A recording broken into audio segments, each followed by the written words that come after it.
Like share subscribe आप कर लीजिएगा। फटाफट से चलेंगे। होल्डिंग अ पेंसिल, यानी पेंसिल को पकड़ना, क्या किसका एग्जाम्पल है? हमें पता है फाइन मोटर का, क्योंकि आपकी जो हाथ की मांसपेशियां हैं, यानी आपके हैंड्स और फिंगर्स, आंख हैंड आई कोऑर्डिनेशन से रिलेटेड बात आएगी तो फाइन मोटर स्किल्स, क्योंकि इसको पकड़ने में फाइन मोटर स्किल्स का इस्तेमाल होता है। GF गर्लफ्रेंड नहीं है ये, gross motor to fine motor skills, यानी ग्रॉस मोटर स्किल्स स्थूल गतिक कौशल और फाइन मोटर स्किल्स सूक्ष्म गतिक कौशल, सुई में धागा डालना, पेन पकड़ना, ड्राइंग, पेंटिंग, ये सारी जो स्किल्स हैं आपकी, कढ़ाई बुनाई, है ना, आईलाइनर लगाना, ये सब किसका उदाहरण है? फाइन मोटर स्किल का। क्यों? क्योंकि इनमें आपकी हाथों की मसल्स यानी आपकी उंगलियां और आपकी आंखों की मसल्स का प्रयोग ज्यादा होता है। ठीक, तो पेंसिल पकड़ने में हमें किसका? फाइन मोटर स्किल्स का प्रयोग करना होता है। वहीं जब आप फुटबॉल को किक कर रहे हैं तो शरीर में तो आपका ऑलमोस्ट पूरा ही यूज हो रहा है, लेकिन जो आपकी बड़ी मांसपेशियां हैं, आपकी टांगों की और आपके पैरों की, वो ज्यादा इस्तेमाल में आ रही हैं। इसका मतलब ये क्या हो गया? Gross motor skills. ठीक, तो जबकि जो सीक्वेंस है वो ग्रॉस टू फाइन जाता है, ये भी ध्यान रखना है। पहले ग्रॉस मोटर स्किल्स हम सीखते हैं, यानी चीजों को हम पकड़ना सीखेंगे, चलना सीखेंगे, बाद में आप जाकर के ड्राइंग, पेंटिंग, लिखना भी आप बाद में सीखते हैं। पहले आप बहुत सारी एक्टिविटीज जो ग्रॉस मोटर स्किल्स की होती हैं वो सीख चुके होते हैं। तो हम कहेंगे कि पेंसिल को पकड़ना फाइन मोटर स्किल्स, वहीं wild kicking a football is an example of, football को किक करना ग्रॉस मोटर स्किल्स, सकल गतिक कौशल या स्थूल गतिक कौशल भी हम इनको कह सकते हैं। सोशल स्किल जैसा इसमें कुछ नहीं है, ये फिजिकल डेवलपमेंट का पार्ट है दोनों ही स्किल्स, चाहे वो ग्रॉस मोटर हो चाहे वो फाइन मोटर हो। ठीक है, ग्रॉस मोटर नहीं हो सकता पेंसिल पकड़ना। इमोशनल और सोशल का यहाँ अगेन कोई यूज नहीं है, तो A option is the only right answer over here. आगे बढ़ेंगे, क्वेश्चन नंबर 2 पर चलेंगे, देखिएगा, जवाब दीजिएगा। क्या है क्वेश्चन नंबर 2, क्या पूछता है हमसे, ये देखते हैं। क्वेश्चन नंबर 2 ने पूछा है which of the following is not correct in the context of development, यानी विकास के संदर्भ में कौन सी बात सही नहीं है। क्या सही है ये नहीं पूछा, तो इनमें से 3 बातें सही हो सकती हैं, कोई एक बात होगी जो सही नहीं होगी, आपको वो नहीं वाली बात को पकड़ना है। विकास के संदर्भ में कौन सा कथन सही नहीं है, बताइए। तो डेवलपमेंट प्रोसीड्स इन अ डिसकंटीन्यूअस मैनर, मैंने आपके साथ डिस्कस किया है, डेवलपमेंट डिसकंटीन्यूअस हो सकता है, but in the case of पियाजे एंड अदर स्टेज थियरिस्ट, चाहे वो कोलबर्ग हो, चाहे वो फ्रॉइड हो, चाहे वो एरिक्सन हो, जो लोग भी स्टेजेस में बात करेंगे वो ब्रेक करके डिसकंटिन्यूटी में या अनिरंतरता में देखते हैं विकास को। बाकी ज्यादातर लोग जो है विकास को निरंतर मानते हैं, कॉन्टिन्यूअस मानते हैं, सतत मानते हैं। ठीक है ना, तो ये बात गलत है, इसलिए सही है क्योंकि पूछा ही हमसे क्या है, गलत, कि नॉट लिखा हुआ है क्वेश्चन में, इसलिए। बच्चे डिफरेंट रेट पे डेवलप होते हैं, यानी पेस अलग होता है, दर अलग होती है विकास की। सेम एज के दोनों बच्चों में सारे प्रकार के विकास सेम तरीके से चल रहे होंगे, जरूरी नहीं है, किसी में थोड़ा सा स्पीड कम होगी, किसी में ज्यादा होगी। Development is a result of complex interplay of nature and nurture, यानी हेरिडिटी एंड एनवायरमेंट का प्रोडक्ट है। आनुवंशिकता एवं वातावरण की अंतःक्रिया, एक जटिल अंतःक्रिया कि हमें पता नहीं लग पाता कई बार कौन सी चीज हेरिडिटी से प्ले हो रही है, कई बार एनवायरमेंट से, तो दोनों का क्या है, हम गुणनफल हैं, ये बात भी सही है। डेवलपमेंट इज रिलेटिवली ऑर्डरली, मतलब अपेक्षाकृत क्या होता है, व्यवस्थित रूप में होता है, मतलब थोड़ा बहुत अंतर हो सकता है, पूरी तरह से प्रेडिक्ट नहीं कर सकते एक्यूरेटली, बट एक ऑर्डर तो है ना, कि पहले आप अर्ली चाइल्डहुड में, पहले इन्फेंसी होगी, फिर अर्ली चाइल्डहुड होगी, लेटर चाइल्डहुड होगा, एडोलेसेंस होगा, फिर अडल्ट बनेंगे, फिर बुढ़ापा आएगा। ऐसा नहीं होता ना, कभी बुढ़ापा कभी जवानी, कुछ भी नहीं, ऐसे नहीं चलता रहेगा रैंडमली।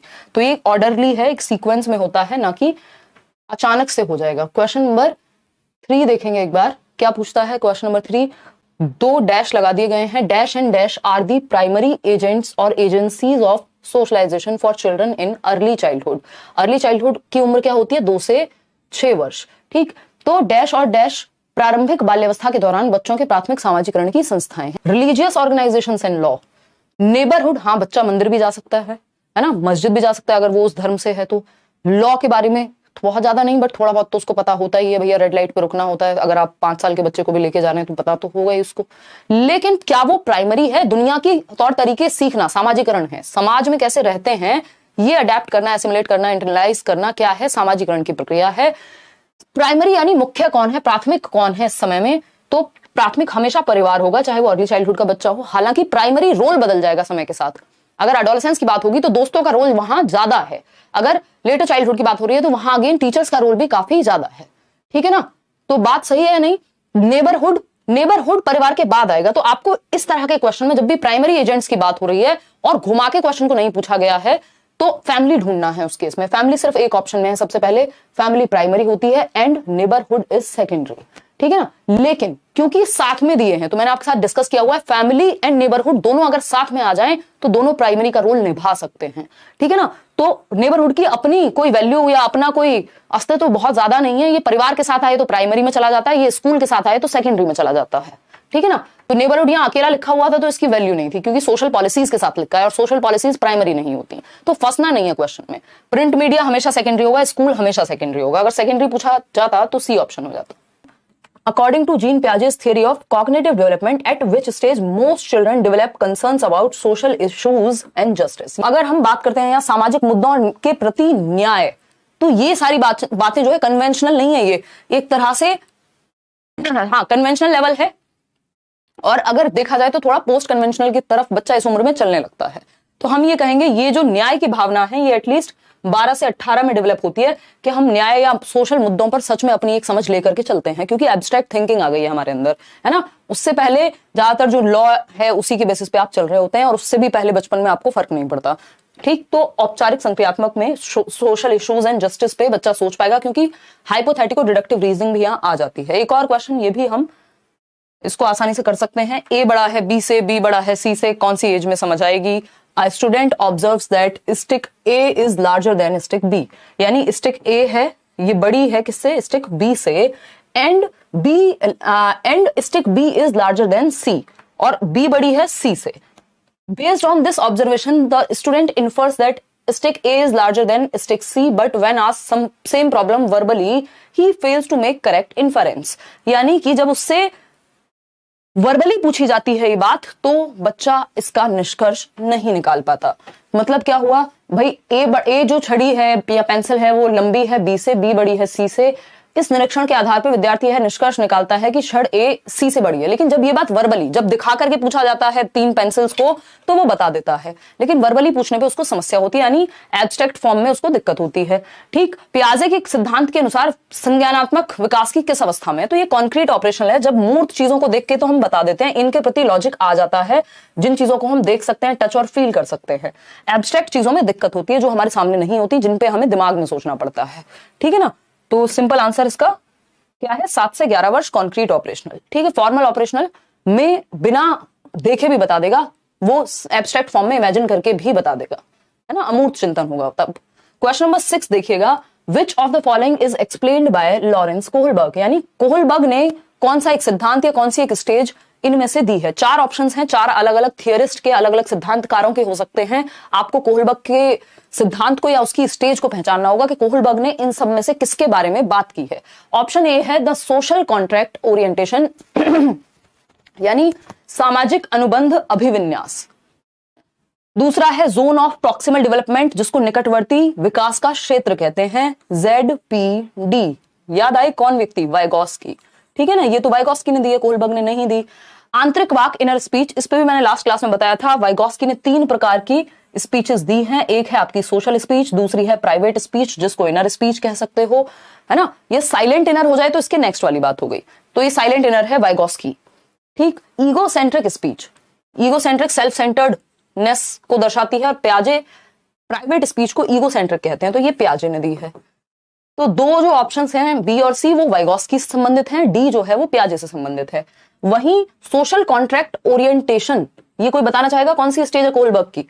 ये है कोहलबर्ग से संबंधित। मतलब जस्ट आपको पहचानना था, इससे आसान क्वेश्चन कोहलबर्ग पे क्या बनेगा कि आपको जस्ट एक स्टेज का नाम दे दिया जाए और उसमें से 3 ऑप्शन गलत ही होंगे, एक ही सही होगा जो कोहलबर्ग ने दिया होगा। तो A option is the right answer. बाकी के 3 आसानी से आप एलिमिनेट कर सकते हैं। यहाँ राजेश आ 3rd grade student, 3rd grade मतलब वो नहीं है कि 1st ग्रेड, 3rd ग्रेड मतलब 3rd कक्षा, तीसरी कक्षा का बच्चा है राजेश। तीसरी कक्षा का बच्चा कितने साल का होगा? 9 साल का होगा, क्योंकि हम 6 साल के बच्चे को पहली कक्षा में एडमिशन दिलाते हैं। तो 9 इयर्स का बच्चा है, ठीक। Was struggling to find solution of a problem, एक समस्या का समाधान निकालने में उसको समस्या हो रही है। Seeing this his teacher provided him some cues, यानी उसके टीचर ने कुछ उसको हिंट्स दिए, क्यूज दिए, following which he could find the solution. जब टीचर से मदद मिली या हिंट दिया टीचर ने, कहीं किसी स्टेप पे हेल्प कर दी, तो वो सॉल्यूशन तक पहुंच गया खुद से। वाइगॉस्की की भाषा में या in Lev Vygotsky's terms, teachers scaffolding helped Rajesh to achieve what, क्या अचीव करने में टीचर की स्कैफोल्डिंग ने, इसको स्कैफोल्डिंग कहेंगे कि टेम्परेरी हेल्प, वो हेल्प जो जहां आप अटके हैं वहां कर दी जाए आपको, ठीक है ना। तो ये स्कैफ फोल्डिंग से, इस टेम्परेरी हेल्प से, इस पाड़ से बच्चे को क्या अचीव करने में आसानी हुई होगी। तो आपको पता है ईगो सेंट्रिज्म तो वाइगोस्की का कॉन्सेप्ट भी नहीं है, इरिवर्सिबल थिंकिंग अचीव करने में नहीं, बायोलॉजिकल मैचुरेशन नहीं, इस पे ये आप नहीं अचीव करा सकते, बायोलॉजिकल मैचुरेशन ऑटोमेटेड होती है, ठीक। जोन ऑफ प्रॉक्सिमल डेवलपमेंट यानी समीपस्थ विकास का क्षेत्र को प्राप्त करने में आसानी हुई होगी बच्चे को, मतलब वो वहां तक पहुंच सकता था, उस प्रॉक्सिमल डेवलपमेंट के पास था, उस दायरे के, यदि उसे हेल्प मिल जाती तो, मतलब उसका संभावित विकास वहां तक संभव था। आप सीटेट क्रैक कर सकते हैं यदि आपको मिल जाए क्या, मदद मिल जाए। अगर हम बात करें यहां तो हम कह सकते हैं कि ये है एक दायरा जहां तक आप खुद से कर सकते हैं किसी चीज को, ये आपके बाहर वाला दायरा जहां आपको मदद मिल जाए तो आप कर देंगे। एक दायरा होगा जहां तक आप पहुंच ही नहीं सकते। जेडपीडी ये होता है जहां आपको मदद मिल जाए, जोन ऑफ प्रॉक्सिमल डेवलपमेंट यानी संभावित विकास संभव है, आप सीटेट क्रैक कर सकते हैं, थोड़ी सी मदद आपको मिल जाए, इसलिए आप सेशंस देख रहे हैं। तो मैं क्या दे रही हूँ, स्कैफ फोल्डिंग दे रही हूँ, टेम्परेरी हेल्प, जहां आप अटक रहे हैं वो कॉन्सेप्ट आपके क्लियर हो जाए और आपका संभावित विकास वो यहां तक पहुंच जाए, आप इस प्रॉब्लम को सॉल्व कर सकते हैं, बस टेम्परेरी हेल्प चाहिए। ये टेम्परेरी हेल्प, इसी टेम्परेरी सीढ़ी को हम स्कैफ फोल्डिंग कहते हैं। तो इससे आपकी संभावना है जिस विकास तक पहुंचने की, वहां तक आप पहुंच जाएंगे, उसी संभावित विकास को ZPD कहते हैं, जिसकी बात वाइगोस्की करते हैं। तो C option is the right answer over here.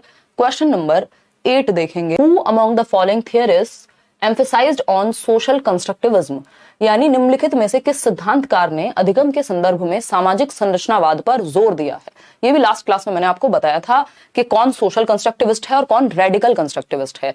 याद कीजिए थोड़ा सा, BF स्किनर एक व्यवहारवादी हैं, बिहेवियरिस्ट हैं, ना कि, और ये जनरली आपको इनके बारे में ज्यादा पढ़ना नहीं होता, बस लैंग्वेज को इन्होंने इमिटेशन की बात की है, रीइंफोर्समेंट की बात की है ना, सीटेट में नहीं पढ़ना होता बेसिकली। लॉरेंस कोहलबर्ग तो मॉरल डेवलपमेंट की बात करते हैं, है ना, और वो भी कॉग्निटिव एस्पेक्ट पे बेस्ड, पियाजे की थ्योरी पे बेस्ड है, और पियाजे तो सोशल कंस्ट्रक्टिविस्ट है नहीं। सिगमंड फ्रॉइड का कोई लेना देना नहीं है, वो साइको एनालिस्ट हैं, यानी मनोविश्लेषणवादी हैं, जो अपने आप में एक अलग समुदाय है साइकोलॉजी का, यानी अलग स्कूल ऑफ थॉट है। तो Vygotsky is the right answer. जब भी सोशल कंस्ट्रक्टिविज्म की बात आए, सामाजिक रचनावादी की बात आए, कंस्ट्रक्टिविज्म कौन व्यक्ति, संरचनावाद में जो चाहेगा बच्चा एक्टिव रहे, सक्रिय होकर के सीखे, लेकिन समाज में एक्टिविटी करके सीखे, समाज के साथ इंटरेक्ट करके सीखे, उम्र का इनको फर्क नहीं पड़ता। वहीं वाइगोस्की क्या है, रेडिकल कंस्ट्रक्टिविस्ट है, वो कहते हैं एक्टिविटी पे जोर ज्यादा है, इंडिपेंडेंट एक्टिविटी पे। तो Vygotsky is the right answer. Learning by doing यानी करके सीखना, यानी एक्टिविटी करके सीखना, ये क्या कहते हैं इसको हम, करके सीखना। डिस्कवरी लर्निंग यानी खोज के द्वारा सीखना। कोलैबोरेटिव लर्निंग यानी सहयोग के द्वारा, कोलैब करके सीखना, दो या दो से अधिक लोग मिल करके एक दूसरे की मदद करके सीख रहे हैं। ये किस एक थियोरी में या किस प्रिंसिपल के अंदर आते हैं बताइएगा। तो करके सीखना, खोजी अधिगम और सहभागी अधिगम एक डैश कक्षा की विशेषताएं हैं। एक वर्ड याद रखिएगा, प्रोग्रेसिव एजुकेशन, ये बहुत ही पॉजिटिव शब्द है यहाँ पे, है ना। प्रोग्रेसिव वर्ड जहां लग जाए इसका मतलब आगे बढ़ने की बात हो रही है, आप चेंज हो रहे हैं बेहतर के लिए, प्रोग्रेशन कर रहे हैं आप, आगे बढ़ रहे हैं आप, है ना। व्यवहारवादी लोग तो भैया डंडे की बात करेंगे, रिवॉर्ड की बात करेंगे, पनिशमेंट की बात करेंगे। टीचर सेंटर्ड क्लासरूम भी एक्टिव नहीं रखता बच्चे को, कोलैबोरेटिव नहीं रखता, वो इंडिपेंडेंटली एक्टिव नहीं होता इस क्लासरूम में। पैसिव तो बच्चा रखना ही नहीं हमें, पैसिव है इसका मतलब चाइल्ड सेंटर्ड नहीं है, टीचर सेंटर्ड ही है। तो प्रोग्रेसिव एजुकेशन किसने दिया है, फटाफट से कमेंट करके बताओ। प्रगतिशील शिक्षा का जो सिद्धांत है उसकी बात कौन करते हैं बताओ, जॉन डुई या जॉन डीवी कह देते हैं इनको हम हिंदी में। इन्होंने 20th सेंचुरी में यानी 1900s के अराउंड 1920 के आसपास लैब स्कूल्स खोले। पूछा जाता है लैब स्कूल्स किसका उदाहरण है, तो आपको पता होना चाहिए लैब स्कूल्स, हिंदी में भी लैब स्कूल्स ही कहेंगे, लेबोरेटरी स्कूल्स। तो लैब स्कूल्स जो है वो उदाहरण है प्रोग्रेसिव एजुकेशन का, लर्निंग बाय डूइंग का, करके सीखने का। और लैब स्कूल्स या प्रोग्रेसिव एजुकेशन क्या कहती है, प्रोग्रेसिव एजुकेशन कहती है बच्चे को करो एक्टिव, लर्निंग बाय डूइंग होनी चाहिए। और प्रेजेंट लाइफ के लिए एजुकेशन किसके लिए है, प्रेजेंट लाइफ के लिए, यानी उसका जो आज का प्रेजेंट या वर्तमान जीवन है उसको आप बेहतर बना सकें, सोशल इश्यूज या सोशल प्रॉब्लम्स को सॉल्व किया जा सके। तो एजुकेशन इज लाइफ इटसेल्फ, ये सारी बातें जॉन डुई करते हैं। बच्चे को चाइल्ड सेंटर्ड अप्रोच की बात प्रोग्रेसिव एजुकेशन में होती है, यानी बच्चे को सेंटर में रखो, ठीक है जी। तो B option is the right answer over here. Chicago में इन्होंने स्कूल्स खोले थे अमेरिका के अंदर अपनी वाइफ के साथ। क्वेश्चन नंबर 10 देखिएगा, क्या है क्वेश्चन नंबर 10, ये कहता है Radhika is a sports person. Radhika क्या है, एक स्पोर्ट्स पर्सन है ना। स्पोर्ट्स मैन या विमेन लगाने की जरूरत नहीं है, हम यहाँ पे क्या कर रहे हैं, जेंडर न्यूट्रल लैंग्वेज का यूज कर रहे हैं, है ना। राधिका एक खिलाड़ी होने के साथ साथ एक अच्छी नृत्यांगना भी है, यानी अच्छी डांसर भी है। तो Radhika is a good sports person and a good dancer also, according to Howard Gardner. Howard Gardner ने क्या दिया है? इंटेलिजेंस यानी बुद्धि का, मल्टीपल इंटेलिजेंस का सिद्धांत, बहुबुद्धि सिद्धांत जिसको हम कहते हैं। फ्रेम्स ऑफ माइंड नाम की इनकी एक पुस्तक थी 1983 में। 7 प्रकार के इंटेलिजेंस की बात की थी, फिर बढ़ के 8 हो गए, अभी 9-10 तक भी हैं, बट हमें 8 ही याद रखने हैं क्योंकि एनसीईआरटी 8 टाइप्स ऑफ इंटेलिजेंस की बात करेगा। तो गार्डनर आईक्यू वगैरह को बहुत ही डिस्कार्ड कर देते हैं। वो कह रहे हैं ये आईक्यू या टेस्ट लेके या इंटेलिजेंस कोई एक सिंगल एंटिटी नहीं हो सकती, मल्टीपल टाइप हो सकते हैं इंटेलिजेंस या इंटेलिजेंट होने के। कोई डांस में अच्छा होगा, कोई म्यूजिक में अच्छा होगा, कोई लैंग्वेज में यानी भाषा में अच्छा होगा, कोई नेचर को समझने में अच्छा होगा, है ना। तो अगर हम बात करें कौन सा प्रकार है इंटेलिजेंस का, जहां पे व्यक्ति स्पोर्ट्स पर्सन है अगर कोई, तो यानी शरीर का इस्तेमाल करता होगा, दौड़ना, भागना, कूदना, उछलना ये सब आता होगा। गुड डांसर में भी शरीर का इस्तेमाल ज्यादा होता है ना। तो ज्यादा इस्तेमाल किसका हो रहा है दोनों चीजों में? बॉडी का। इसका मतलब बॉडी पे पकड़ है, बॉडीली इंटेलिजेंट व्यक्ति है। इसका मतलब क्या है? बॉडीली काइंस्थेटिक इंटेलिजेंस इनमें पाई जाएगी। इनको इंटेलिजेंट कहेंगे किस तरह से? बॉडीली काइंस्थेटिक में। तो जितने भी स्पोर्ट्स पर्सन है वो बॉडीली काइंस्थेटिकल इंटेलिजेंस उनके अंदर पाई जाएगी। ऐसा नहीं है कि बाकी इंटेलिजेंस नहीं हो सकती, बट वो हो भी सकती है या नहीं हो सकती है। हो सकता है कि वो स्कूल एजुकेशन, ऐसे बहुत सारे स्पोर्ट्स पर्सन आपको मिल जाएंगे, चाहे वो सचिन तेंदुलकर हो, चाहे वो विराट कोहली हो, या अदर एग्जांपल्स भी मिल जाएंगे आपको, जिन्होंने स्कूलिंग ही मुश्किल से खत्म की होगी और या ठीक से भी कर ली होगी, उसके बाद पढ़ाई नहीं की। तो क्या वो इंटेलिजेंट नहीं हुए? बिल्कुल हुए। क्यों? क्योंकि बॉडीली काइंस्थेटिक इंटेलिजेंस उनमें है। लिंग्विस्टिक के लिए हमें कोई कवि या किसी राइटर को पकड़ना पड़ेगा। इंट्रापर्सनल वो होती है जो व्यक्ति खुद को समझने में अच्छा हो, फिलोसोफर्स हो सकते हैं, है ना। म्यूजिकल इंटेलिजेंस AR रहमान या जो भी लोग अच्छा गाते हैं या सुर क्या कर सकते हैं? कंपोज करना जानते हैं। तो bodily kinaesthetic is the right answer. Bodily kinaesthetic he answer आएगा आपका जब आपसे पूछा जाए, स्पोर्ट्स पर्सन पूछ लिया, डांसर पूछ लिया, कोई भी काम जो भी बॉडी से होता है अगर कोई उसमें अच्छा है ना। तो according to National Education Policy 2020 यानी राष्ट्रीय शिक्षा नीति 2020 के अनुसार priority should be given to dash for the education of children up to the primary level, यानी कक्षा 1 से 5 तक के बच्चे के लिए किस भाषा को प्रायोरिटी पे या महत्व ज्यादा देना चाहिए 6 से 11 वर्ष के बच्चे को अगर आप सिखाना चाह रहे हैं। तो सिंपल बात है, प्राथमिक स्तर के बच्चे की शिक्षा के लिए आपको मदर टंग, 95% लोग सही उत्तर दे रहे हैं। कहां से सही उत्तर दे रहे हैं? क्या क्या क्या? अच्छा ए ऑप्शन, ठीक है, फिर ठीक है, मुझे लगा बी कह रहे हो आप। नहीं, फॉरेन लैंग्वेज नहीं, मदर टंग, मातृभाषा, जो उसके घर में बोली जाती है, जो उसकी घर की भाषा है, ठीक है ना। English language, only sign language, sign language जो ऐसे जेस्चर्स का प्रयोग करके बोली जाती है, वो डेफ एंड डम लोगों के लिए ज्यादा हेल्पफुल है क्योंकि वो बोल और सुनने में उनको दिक्कत होती है, तो एक्सप्रेशंस का या जेस्चर्स का यूज किया जाता है। मदर टंग यहाँ मातृभाषा, बच्चे घर में पंजाबी बोली जाती है तो उसको प्रायोरिटी दीजिए। मतलब जिस भी भाषा को वो जानता है उस पर थोपिए मत अपने स्कूल की लैंग्वेज। क्वेश्चन नंबर 12 कहता है which of the following statement represents a gender stereotype, यानी लिंग रूढ़िवादिता को कौन सा एक स्टेटमेंट दर्शाता है। स्टीरियोटाइप मतलब किसी भी एक तरफ झुके होंगे या जो चीजें पहले से चली आ रही हैं उन्हीं को आप मान के बैठे हैं, है ना। कि लड़के रोते नहीं हैं, लड़कियां बाहर के काम नहीं करती हैं, स्पोर्ट्स में नहीं जाती हैं, ये क्या है? स्टीरियोटाइप है। ठीक है, लड़कियां गणित में कमजोर होती हैं, ये भी क्या हुआ? स्टीरियोटाइप हो गया, क्योंकि एक्चुअल में इसके बहुत सारे रीजंस हो सकते हैं। Girls are equally competent in academics as boys, equal कर दिया तो भैया फिर तो स्टीरियोटाइप बचा नहीं। Girls are always well behaved, gentle and emotional, ये बात एकदम सही है। ये जेंडर वाले चैप्टर में भी हमने डिस्कस किया था कि लड़कियों से क्या है एक्सपेक्टेड है, ये समाज ने एक्सपेक्ट किया है कि उनको सॉफ्ट स्पोकन होना चाहिए, उल्टा जवाब नहीं देना चाहिए, है ना, लोअर टोन में बात करनी चाहिए, है ना। जेंटल और इमोशनल हमेशा रोते पीटते ही रहे बेचारी, कोई भी टफ डिसीजन लेना पाए, ये क्या कर दिया? स्टीरियोटाइप है, ये ठप्पा लगाना, ये लेबलिंग कहते हैं इसको। ऐसा जरूरी नहीं है कि सारी गर्ल्स वेल बिहेव्ड हों, सब बहुत सॉफ्ट टोन में ही बात करें, या फिर सारे जो हैं इमोशनली ही हो, हर टाइम आंसू ही बहाएं। मतलब इमोशनल लड़के भी हो सकते हैं ना, दोनों ही लोग इमोशनल हो सकते हैं। ठीक, both boys and girls have competency to do, और लड़के भी सॉफ्ट स्पोकन या वेल बिहेव्ड हो सकते हैं। तो ये सिर्फ गर्ल्स पे ठप्पा लगा दिया, इसका मतलब स्टीरियोटाइप है, बायसनेस की तरफ जा रहे हैं हम, एक तरफ झुक रहे हैं। स्टीरियोटाइप में हमेशा बायसनेस इंक्लूडेड होती है। देखिए, स्टीरियोटाइप का मतलब है रूढ़िबद्धता जो चली आ रही है।